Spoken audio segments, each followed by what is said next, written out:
Hello guys and welcome to all those training to become Super Saiyans. This is Revolution. So last week I made a video about Vegeta's game plan for Jiren. Now in episode 112, just before Vegeta took on Toppo, he mentioned that he wanted to take on Jiren, who was just cockily sat there meditating. Now Vegeta's confidence in terms of taking on Jiren was either exciting or alarming, depending on which side of the fence you sit on. There's those who feel that Vegeta may have been hiding some power this whole time, and there are those who feel that he's just being his arrogant self as per usual. Neither of those sides are wrong because we do not know the full extent of where this story is going to go yet. I'm not Toriyama, you're not Toriyama, and neither is the guy claiming to be Toriyama on Facebook. These kind of discussions, which I love having with you guys, are completely hypothetical. We don't know the answers yet, but what I like to tend to do is to pose a question and see what your guys' opinions are on it. It's very important you take these kind of videos with a pinch of salt. Now I know I do factual videos as well.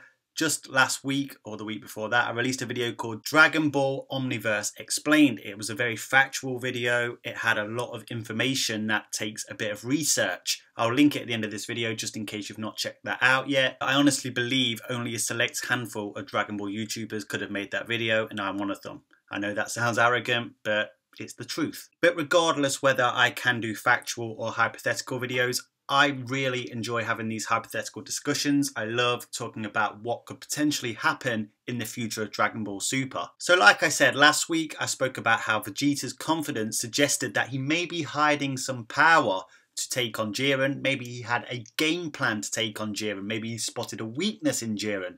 This week, however, I'm going to talk about the battle at hand in terms of Vegeta, and that is, of course, against Toppo, the leader of the Pride Troopers from Universe 11. Now, obviously, we've had a major battle in Ultra Instinct Goku vs Jiren, and they are the two top dogs in this tournament, considering their power levels, even though Goku has since lost Ultra Instinct. We do know from spoilers he will get it back at some point, but it still remains that Toppo and Vegeta are major players in this tournament. Universe 11 only has 3 members left, but 2 of those 3 members are incredibly powerful warriors, and Dispo's no slouch. But Universe 7 have 7 remaining members. Now Universe 7 has the most members left in this tournament, and they do have some pretty powerful warriors. They're probably still the second favourites to win this tournament from what we've seen so far, but none of them can stack up to Jiren, at least going off what we've seen so far.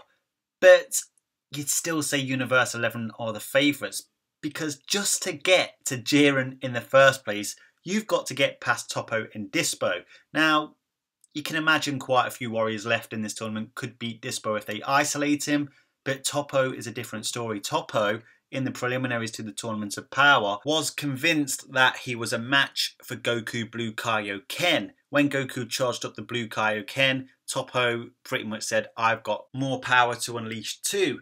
Now, Toppo should by that means be an extremely powerful warrior. In fact, if he can match Goku Blue Kaioken, you would imagine that he would be more powerful than Vegeta. But it's important to remember at the end of the Goku Black saga that Vegeta in Blue was probably a bit more powerful than Goku Blue. And he has since that arc trained in the Room of Spirit and Time again, and we know how powerful he can get in the Room of Spirit and Time when he trains by himself.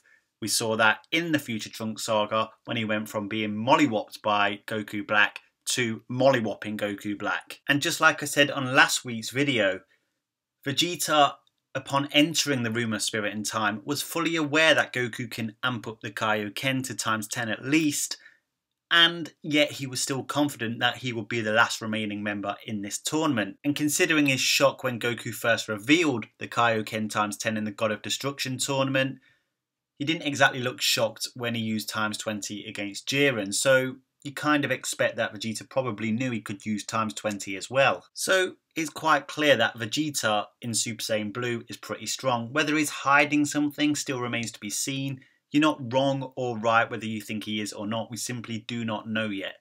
But the battle of the 2 second fiddles is going to be an incrementally important battle in this Tournament of Power. Now, we know Jiren is incredibly powerful, but if his avant-garde aren't removed, nobody is going to be able to get to him. Now, we don't know how Jiren will fare against multiple opponents at once. Logic tells you that he would have no problem even if he got attacked by multiple members in this tournament, but with exemplary teamwork, there could be a way to put a chink in his armour. But like I said, it's impossible if you don't remove Toppo from the equation.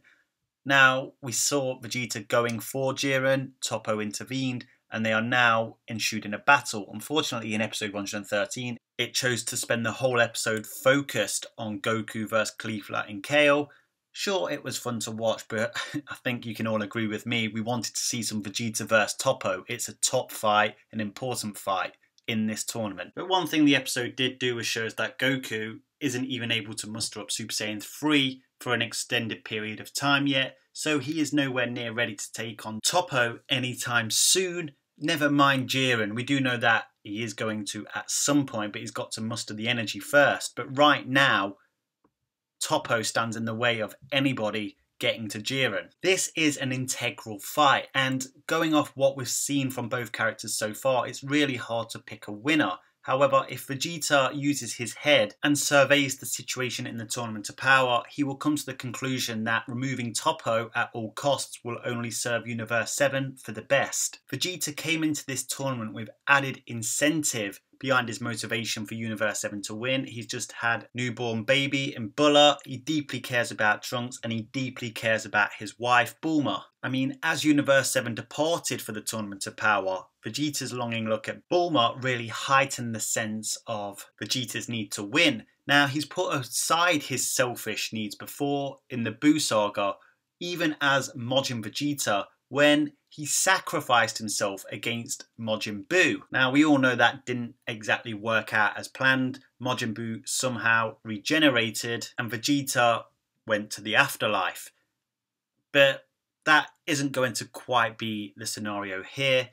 I'm not saying Vegeta's going to do a final explosion by any means, but if he cannot outpower Toppo, if he cannot knock him off the stage clean, he may sacrifice himself for the good of the team. Just like in the Buu saga, he even had to contend with Bobbit's mind control to overcome his demons. He sacrificed himself, his pride, for the good of his family, to save Bulma and Trunks. Now, if Vegeta isn't hiding a secret power, then he will surely know that he doesn't stand a chance against Jiren, and that Goku recovering or teamwork from everybody in Universe 7 against Jiren is the only way to defeat Jiren. Vegeta sacrificing himself and taking Toppo with him would be true to his character, considering the parallels between that and the events in the Buu saga, and it gives Toei and Toriyama a way out of Vegeta winning this tournament, because obviously we know Goku probably has to win this tournament. We can't have Vegeta being stronger than Goku, can we? And just to add to that, in the Dragon Ball Super episode 114 preview, we see the fusion, the Potara fusion of Kale and Caulifla. That means every Supreme Kai in this tournament handing out their Potara to their two most powerful warriors. Remove Toppo from the equation, Jiren only has Dispo to fuse with.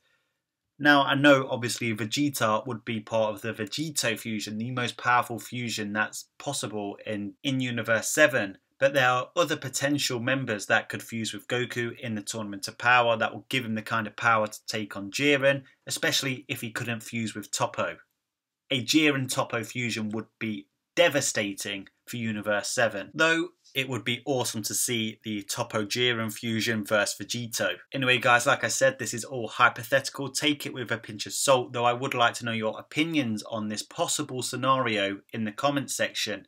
Of course, there's always the chance that Vegeta could beat Toppo outright, or vice versa. We did see the spoiler that said Goku's back was tense because something terrible had happened. Vegeta getting eliminated would be terrible for Universe 7. If Toppo managed to eliminate Vegeta, Universe 7 is in big trouble. So guys, I want to know from you, who do you think will win the battle of the second fiddles? Will Vegeta overcome Toppo and set up a mega fight with Jiren? Is Vegeta hiding power? Or will Toppo put a stop to Vegeta's quest? Let me know your thoughts in the comments section. If you like my videos, make sure you smash that like button with a big bang attack. Every single like is appreciated, guys, and I thank you once again for your continued support. If you haven't subscribed to my channel, please do subscribe. I have a library full of very diverse content. I'm sure you will find something you enjoy in my library. And remember one very important final message. If you stay calm in any vexing situation, you will never become a Super Saiyan. Make sure you click that subscribe button to make sure you get all my latest content straight to your account as soon as it's released. And here are some more videos from my library, which I'm sure you will all enjoy.